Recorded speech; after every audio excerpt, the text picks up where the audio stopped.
сонау мұхиттың ар жағындағы 19 ғасырда бөтен елде болған азаматтық соғыстың Еуразияның ортасында орналасқан біздің елге не қатысы бар деген бәлкім сізде пайда болған сұраққа жауап берейін.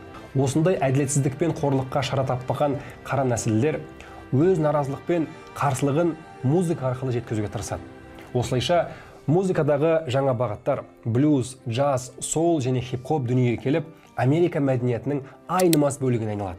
Ал ол мәдениет ақштың әйгілі soft power, яғни жұмсақ күшімен бүкіл әлемге таралып, енді біздің мәдениетіміздің айнымас бөлігіне айналды. Мысалы, біз мектеп кезінде 50 Cent'тің Candy Shop сияқты клиптарын тамсанып, керемет көліктер мен әдемі қыздарға қарап, Америка не деген керемет ел деп ойлайтынбыз. Өткен жолы Алматыға сол 50 Cent келгенде, билеттің қымбаттығына қарамастан 13 мың адамды сыйдыратын Алматы арена лық толғанына қарағанда, Америка мәдениетінің әсері елімізде күшеймесе еш азайған жоқ.